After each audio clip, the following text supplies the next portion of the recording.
Hi there and welcome back to my series of videos called Simple Tuning.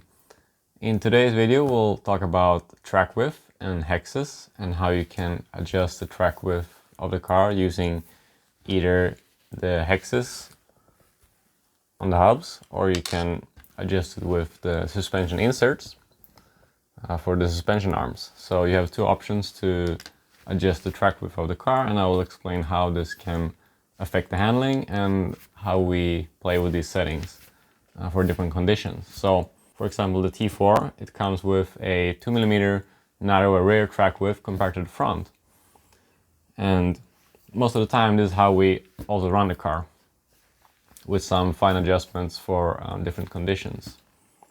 So let's quickly try to go through what narrowing or widening the car will do for the handling. I'm going to try to keep it as simple as possible, and I hope that you can follow my explanations in the next few steps. Okay, so we have the car here. Let's say that we're gonna widen the front track width. What will happen to the handling?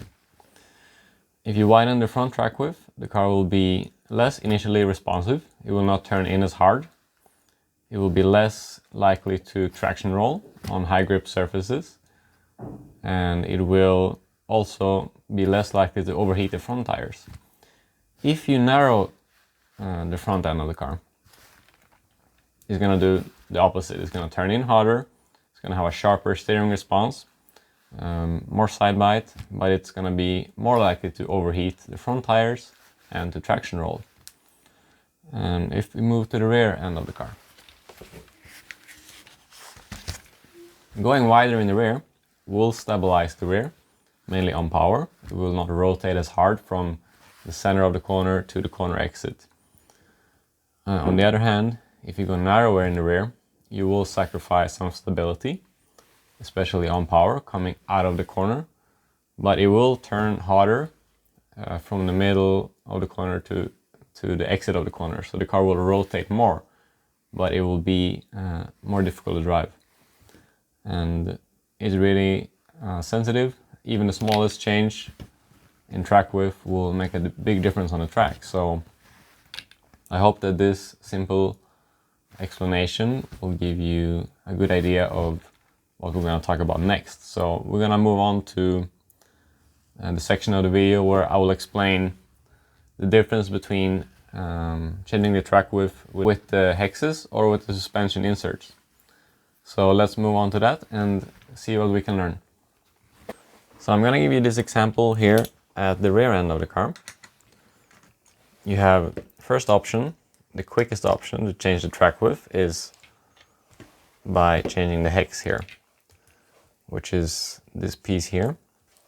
You can change this to a narrower one, which looks like this, or you can switch to a wider one, which is also optional.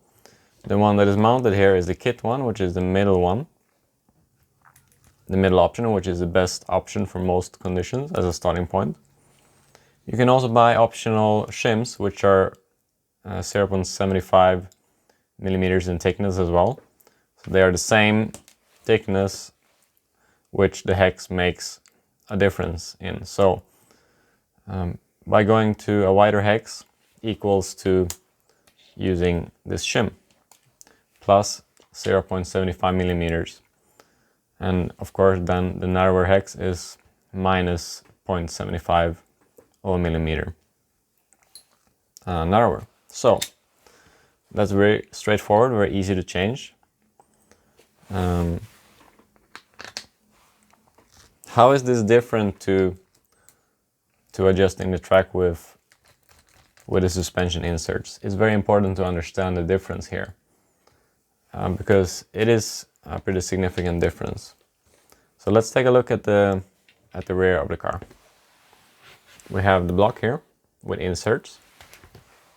I'm actually going to take this separate block here to demonstrate better. So we have different suspension inserts here we can install. If we put a middle one here, the complete center one, that's a kit setting.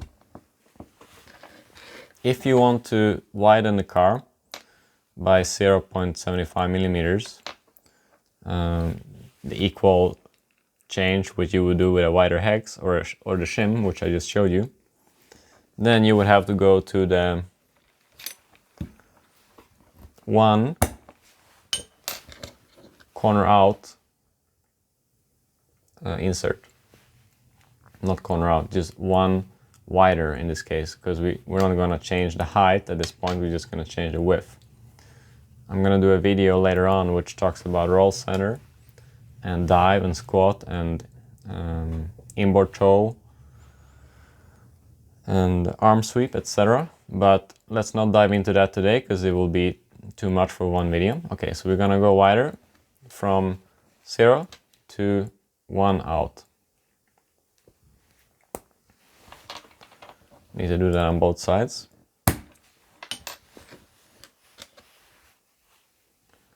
So why is 1 out the same as 0.75 on the hex? Because these come in two steps. Is 0.5 wider and 1 wider.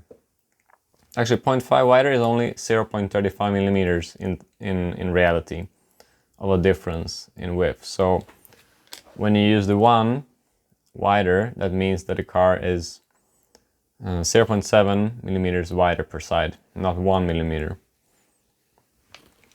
That's why that's equal to the wider hex.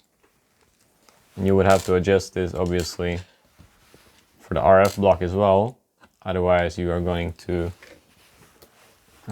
change the rear toe of the car. And we just want to change the width, not the toe. Okay, so now we are 1 wider here, as well as the RF block here. The RF block is the one that's mounted here on the car. Okay, so how is this different then?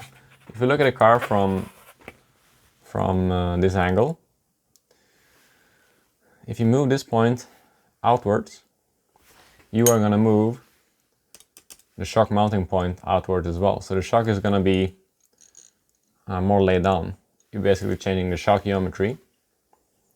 And furthermore, when you change the width of the insert here, you move the arm outwards, you are then also making the upper link longer. Having said that, you want to keep the same amount of camber, obviously. But yeah, that's the big difference, that you're not only changing the position of the wheel in relation to the suspension, which you do with a hex. You change 3 things. You change the position of the arm, the shock geometry. The shock's going to be more laid down, and the upper link becomes longer. So you change all those things just by making the car wider with the arm. So that's why changing the track width with the suspension inserts compared to the hex is a bigger change, which will have a bigger effect on the track because it will affect more things on the setup. So keep that in mind when you're making changes. So what are my recommendations then, you wonder? I recommend starting with the standard hexes, front and rear. But mainly for the modified class, it can be a good option to use the narrow hexes, both front and rear or mainly in the front. Because the narrow hexes, they make the car more aggressive, but usually makes it have a bit less corner speed, so it gets more stuck as you go through the corner. So that can sacrifice too much corner speed for stock racing sometimes. But sometimes for low grip conditions, even for the stock class, the narrow hexes can be a good option. And I often experiment with using a narrow hex only on the front end of the car. So only on the front, because then the car will turn in hard and it will be precise to drive, and initially it will be responsive, but it will be a bit smoother from the middle of the corner to the corner exit. So actually this can help to give you a really good balance for certain conditions. I almost never use a narrower hex in the rear compared to the front. This is also partly related to my driving style. I don't like how the car drives when you use a wider front hex and a narrower rear, because it tends to not be responsive initially and then kind of over rotate. And I don't like how that feels on the track. So when it comes to the suspension inserts, we never really use anything narrower than the kit setting. we try to go wider, actually both front and rear most of the time, but we never really go narrower, because wider is usually the good option to try and make the car more balanced and to improve the cornering speeds. So either just in the front, just in the rear, or both front and rear. And as I mentioned earlier, I want to go more in depth about arm sweep and inboard toe in another video. So let's touch on that another time, but it's going to be too time consuming for this video. So I hope that this has been informative, and if you have any questions or feedback, as always, feel free to comment or to send me messages. Yeah, thank you for watching.